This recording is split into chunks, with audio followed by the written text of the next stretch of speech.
Hallelujah. आप झूठ बोल रहे हो बोलोगे यार, इसलिए मैं वचन ही बता देता हूं आपको। कईयों की जिंदगी में क्या लगा है, यह के 24 अध्याय का 12 पद के ऊपर तो देखो। परिश्रम करते करते थक गया, हाँ, परंतु उसका भारी मोर्चा हाँ, उससे छूटता नहीं। देखिए देखिए, मैं कई बार ये क्या बोल रहा है, मैं उसके कारण परिश्रम, ये परमेश्वर का वचन उनके पास भेजा गया, मैं उसके कारण मेहनत कर करके, परिश्रम कर करके, प्रार्थना कर करके, दुआ कर करके, वचन दे दे करके मैंने क्या किया, मेहनत किया, परिश्रम किया। जैसे वहां पर एक वो फल वाले व्यक्ति ने क्या बोला, यीशु मसीह जब एक पेड़ के पास आया और देखा इसमें तो फल नहीं है, तो क्या कर, खेत के स्वामी से बोल कि क्या कर, इसको काट दे। लेकिन उसने क्या बोला, खेत के स्वामी ने आकर बोला, हे गुरु, हे प्रभु, एक साल और देख ले, इस बार मैं थोड़ा खाद पानी डाल के देखता हूं, इस बार थोड़ा मेहनत करके देखता हूं, इस बार थोड़ा मैं उस हथियार को, औजार को मांस के देखता हूं, रगड़ के देखता हूं। अगर मान जाए, अगर ठीक हो जाए, अगर वो फल फले तो ठीक है, अगर नहीं फलेगा तो क्या करना, आगे काट देना। बहुतों की जिंदगी में क्या लगा हुआ है, पढ़ो आगे, मैंने मेहनत किया, मैंने परिश्रम किया, लेकिन उसका मोर्चा, भारी मोर्चा, जंग उसको बोलता है, परंतु उसका भारी मोर्चा, जंग जो लगा हुआ है जिंदगी में, उसे छूटता नहीं। उसका मोर्चा आग के द्वारा भी नहीं छूटता। ओहो, मैं आग को बरसा कर भी क्या कर रहा हूं, देख रहा हूं, आग देकर देख रहा हूं, वचन देकर देख रहा हूं, भारी मोर्चा आग के द्वारा भी नहीं छूट रहा है। और याद रखना, आग जब आता है तो सारी चीजों को भस्म कर देता है, लेकिन एक ऐसा आग है जो इस मोर्चा को, बहुतों की जिंदगी में ऐसा मोर्चा लगा हुआ है, जंग लगा हुआ है, जो आग के द्वारा भी क्या नहीं हो रहा है, छूट नहीं रहा है। पढ़ो, हाँ, हो गया बात।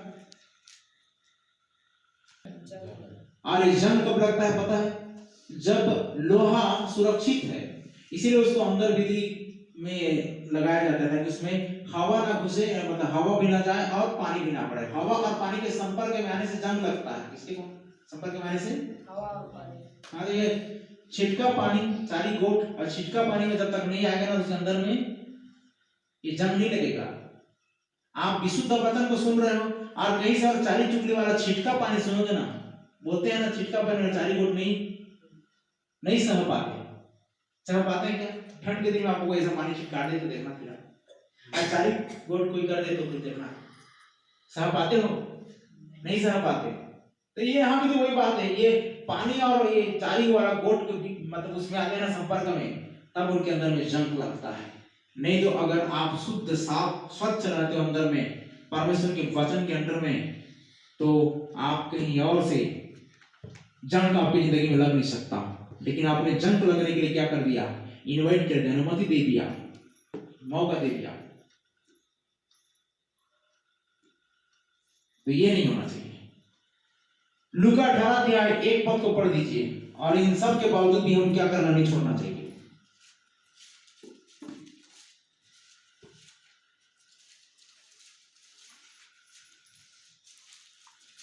इसके विषय में कि नित्य प्रार्थना करना और हियाव नहीं छोड़ना चाहिए। बस उनसे यह दृष्टांत कहा। तो ध्यान देना, मेरे कहने का मतलब यह है कि बराबर कुरनेलियुस भी बराबर प्रार्थना करता था और यहूदियों को दान देता था। तो यहाँ भी लिखा हुआ है कि नित्य प्रार्थना करना और हियाव नहीं छोड़ना चाहिए। इतना भयानक हमसे बड़ा अपराध नहीं हो गया है कि हम प्रभु हमें क्षमा ना कर सके। कई बार हम ढीला हो जाते हैं और उसी ढीलेपन का टाइम को अंधकार की शक्ति क्या करती है पता है, इस्तेमाल करती है, यूज करती है, उपयोग में लेती है। ये अभी तो बढ़िया है, ये आग के बीच में नहीं जा रहा, परमेश्वर की उपस्थिति में नहीं जा रहा, नहीं बैठ रहा है। क्यों ना हम चलो थोड़ा सा क्या करें, सेक दे थोड़ा सा। बोलते हैं ना वो क्या है, इसको प्रोडक्ट दिखा देता है। क्या दिखा देता है?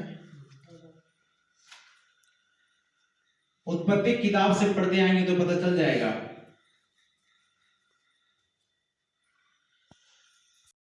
हम निराश होकर, उदास, हताश होकर इन बातों को करना ना छोड़ें। प्रभु की मर्जी रहे तो क्या करेगा, क्षमा करके फिर से अटेंड करेगा, खड़ा करेगा, बनाएगा। और अगर ना रहे तो उठा भी देगा, है ना। क्योंकि क्या लिखा है परमेश्वर के वचन में, यहोवा मारता और यहोवा जिलाता है। उसी ने फाड़ा और वही चंगा भी करेगा। यहोवा ने मारा और यहोवा वही मारता है और वही जिलाता है। भाई उसका तरीका ही कुछ अलग है। अब नहीं जानते, ये वचन को नहीं जानते हो, नहीं देखे हो कि पढ़े हो कि नहीं पढ़े हो, कि मैं दिखा दूं। यहोवा मारता है, यहोवा जिलाता है। उसी ने मारा और वही चंगा भी करेगा। देखिए योवेल नबी की पुस्तक में साथ जहां तक लिखा है ना, यहाँ लिखा है 5 अध्याय उसका 18 पद में, हाँ 17 और 18 पद को पढ़िए।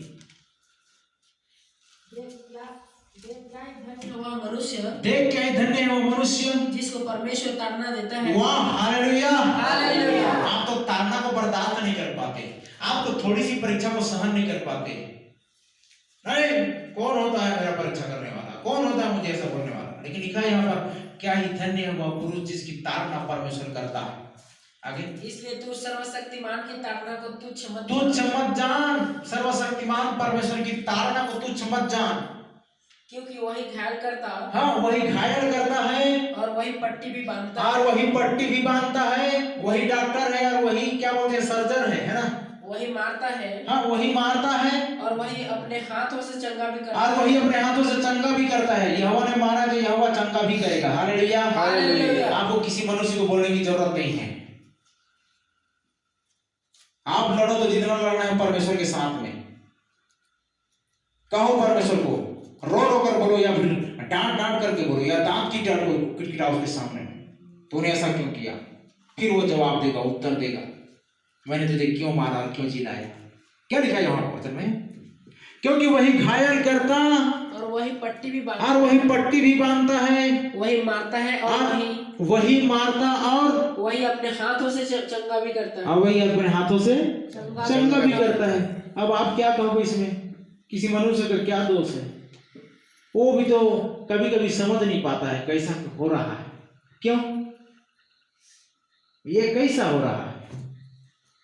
तो यहोवा परमेश्वर ने इन बातों को रखा है। 9 पद पड़ी, हुआ तो 6 विपत्तियों से छुड़ाएगा और 7 से भी तेरी कुछ हानि न होने पाएगी। अगर यहां तक पढ़ोगे तो 21 पद तो पढ़ दीजिए। तू वचन रूपी कोड़े से बचा रहेगा। हाँ, वचन रूपी कोड़े से क्या रहेगा, बचा रहेगा। ये वचन का कोड़ा लगाता है, वचन का सोंटा लगाता है, वचन ही आग है, वचन ही डांट है, वचन ही फटकार है, वचन ही ताड़ना है, वचन ही सब कुछ है। ध्यान से सुन रहना, जगह जगह में आप ऐसी बातों को पाओगे। परमेश्वर का तरीका ही ऐसा है। अगर आपको तरीका पसंद नहीं आता है परमेश्वर का, तो भाई उल्टे कदम वापस चले जा सकते हो। 60 चले जिस रीति से चले गए ना वापस, ये नागवार बातें, कठोर बातें करके आपके लिए भी आज वही रास्ता इंतजार कर रहा है। लेकिन हम तो परमेश्वर यहोवा की सेवा करेंगे। आमीन, आमीन, हालेलुया, हालेलुया। आज भी चुनाव की घड़ी है। वचन रूपी कोड़े से बचा रहेगा, और जब विनाश आए तब भी तुझे भय न होगा। एक वचन लिखा है जी व्यवस्था विवरण में या कहीं और में, लोग तुझे डराएंगे नहीं, धमकाएंगे नहीं, फिर भी तू यूं भागता रहेगा। लिखा है भागेगा। क्यों भागता रहेगा, कारण क्या है, तुझे भय लगेगा। कोई कुछ नहीं बोलता रहेगा फिर भी भय लगेगा, है लिखा है। ये अजीब टाइप की बातें हैं। कोई तुमको भगाया नहीं रहेगा फिर भी आप भागते रहोगे। लिखा है कोई भी आपको कुछ बोलते नहीं रहेगा फिर भी आपको लगेगा कोई कुछ बोल रहा है। हाँ वही तो बोल रहा हूँ, जब दुष्ट तुम्हारा पीछा भी नहीं करेगा फिर भी तू भागता रहेगा। बहुत बढ़िया वचन याद होना चाहिए। Hallelujah, hallelujah. कोई पीछा नहीं करेगा फिर भी भागता रहेगा। क्यों, कुछ तो ऐसी बातें की तो हम हमारी जिंदगी में बातें आ गई जिसे हम यहोवा परमेश्वर की उपस्थिति से क्या कर रहे हैं, भाग रहे हैं।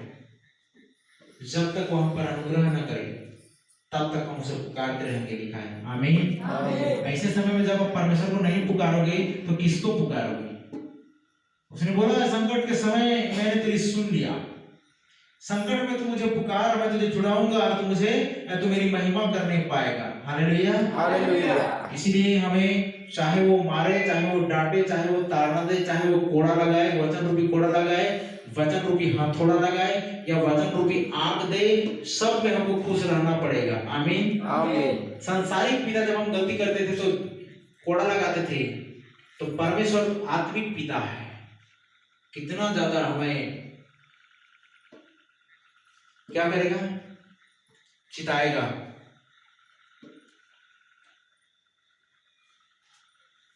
अब ध्यान देना, आदम और हव्वा उत्पत्ति की पुस्तक में जब हम आते हैं तो परमेश्वर उनसे प्यार करता था और क्या बोला, प्यार करने वाला व्यक्ति बोलेगा ऐसा नहीं करना, लेकिन प्यार नहीं करने वाले व्यक्ति, धोखा देने वाले व्यक्ति बोले जा कर, सब कुछ कर, पूरा फुल छूट आजादी देगा। अनुशासन में वो रखेगा जो परमेश्वर की सच्चा प्यार, वैसा ही आता है। ध्यान देना, उसे अनुशासन देता है, देख ऐसा मत करना। लेकिन शैतान क्या बोलता है पता है, उस बाड़े को तोड़, तू कर मैं तेरे साथ। इस अध्ययन, इस विषय में हम एक दिन बारीकी से चर्चा करेंगे, समय का भी अधिक होता जा रहा है, इसे हम यहाँ पर समाप्त करते हैं। तो नित्य प्रार्थना करना हियाव नहीं छोड़ना चाहिए, हमें परमेश्वर की उपस्थिति में आज न करो क्या करेगा, दया करेगा।